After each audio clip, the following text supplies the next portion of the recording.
What up, fam? It's Dr. De Luna, your favorite spicy doctor, educator, and yogi.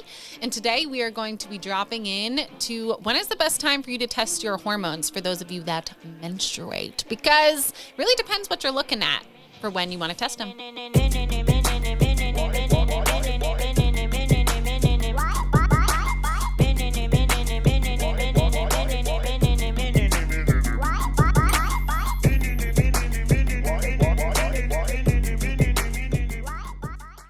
So I love working with people on balancing their hormones. However, I kid you not, so many people come to me and they're like, look, doctor, I had my hormones tested, look. And then I ask them some questions about when they were on their cycle, when they had their labs drawn, and they just don't remember. And to be honest, if you're working with a practitioner who orders labs for your hormones, but gives you no insight as to when on your menstrual cycle you need to be looking at those hormones, that's not a doctor that you want to be working with to balance your hormones. Why? My babes with uterus. A uterus. You menstruate, yes. You cycle, yes. That is mainly with the moon. When does the moon go through its cycle? In about a month. So it is not realistic to think that your hormones at the beginning of the month, mid-month, towards the end of the month are going to be the same at ever by any means, because they should not be. They should be drastically different. So depending on what you are looking at, that will dictate when you want to go in and have your blood drawn, because your labs, when you get your labs drawn, it's really just a snapshot in time. So it's really important that you are getting that correct snapshot so that you know exactly what it is that you are trying to work on. So one population that I work with are people that are trying to get pregos. And to get pregos, you have to see what's going on with your ovaries, because your ovaries are what are creating and incubating the perfect egg that once is released is going to be fertilized by the perfect swimmer to make your angel. So in order to make sure that the ovaries are healthy, that your eggs are healthy, that you are fertile, it is important for me to look at something on day 3. And let me pause and say that I do my timing based on the first day that you bleed. So day 1 is the first day that you are bleeding. As a reminder, on day 1, the bears can smell you and they're going to hunt you down. So be very careful. Inside joke. So the bears aren't going to get you. The sharks might though. You're bleeding. You're dangerous. Go run and hide. No one can be around you. So on day 1 of your period, that's the first day you bleed.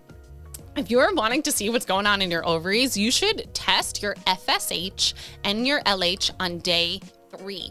Why day 3? That is when your brain is communicating to your ovaries, hey babe, we didn't make a baby, we still want to, let's do that whole cycle again. So FSH and LH are triggering to your ovaries to mature and to produce a perfect egg to be released around ovulation, which is mid-cycle.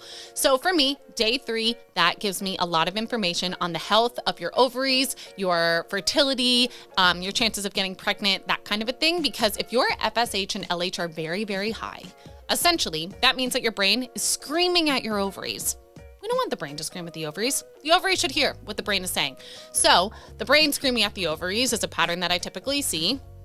Perimenopause, menopause, that kind of a thing, because while we're not going to be talking about that on this little mini, when that happens, your ovaries kind of aren't running the show anymore. Your adrenal glands are. So that's why your brain is screaming at your ovaries, because your ovaries are going nanites. However, if you're trying to make a baby, your ovaries should not be nanites. They should be awake and robust.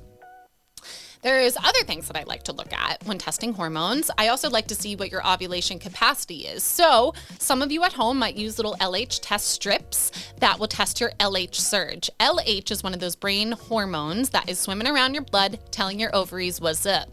LH is triggered to surge by an increase in estrogen, because FSH, that brain hormone swimming around your blood, going to your ovaries, helping to mature a follicle, which is holding an egg, and those cells are making estrogen. So in that follicular phase of your cycle, estrogen is building. It surges to the point that it will trigger an LH blast off. The LH blast off releases an egg. When the egg is released, the encasing that was holding it turns into something called the corpus luteum. It really transforms. The cells change function. Again, your body is incredible. So now the corpus luteum is making progesterone.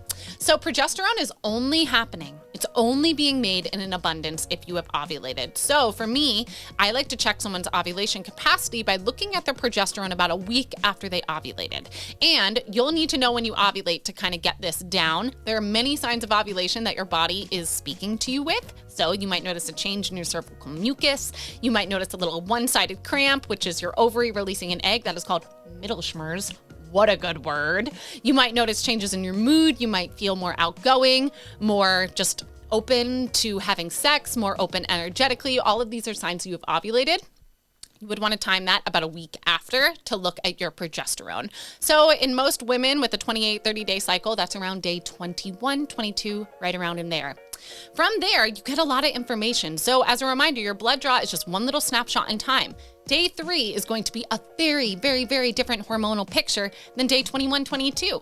So if you had your hormones drawn and if you're not sure what they mean and if you don't know where you were in your cycle and if your doctor really is not giving you any information about your fertility, your ovulation, your hormone balance, I kid you not, that doctor does not know what they're talking about as far as hormone balancing go. They might be a very wonderful professional individual. However, I encourage you to work with someone that can give you some insight into the health of your ovaries, especially if you're trying to grow a family.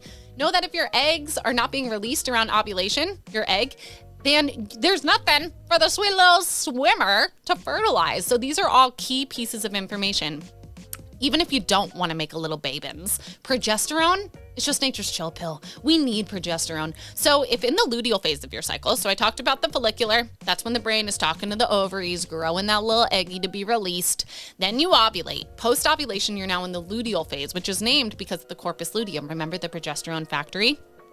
So in this phase of the menstrual cycle, it's really important to see what your progesterone to estrogen ratio and balance is because remember, progesterone is nature's chill pill. It really does activate GABA in the brain. It helps keep your uterine lining nice and stable. It just makes you feel good. How many of you do not feel good in the luteal phase of your cycle? How many of you want to slit everyone's throat and run into the woods? I kid you not. People say these things to me. They're like, the week before my period, I want to kill my husband. I want to run away. If you feel that, first of all, know it's common. Common's probably not normal though. You shouldn't want to kill your partner. You shouldn't want to. You should love them. If you want to kill them, maybe get divorced. Just saying. Anywho. So if you are feeling that, it might be because A, you might have not ovulated that robustly, or you might not have enough progesterone to meet your estrogen. So estrogen's running the show. Estrogen, yes, makes us feel juicy and sexy, lustrous, but it also makes periods pretty intense, heavy, crampy, moody, PMS, setae. So if you want to make a baby or not, knowing when to test your hormones is key. If you found any value in this, or if you have a friend that you think would find this information valuable, please, please, please share this podcast with them. Like, subscribe, turn on your notifications. Every week, I'm going to be dropping different truth bombs regarding things that I find valuable, so I hope that you do too. Thank you so much for tuning in, and have fun testing your hormones. Let's see what's in there. And remember, be careful of the bears, please.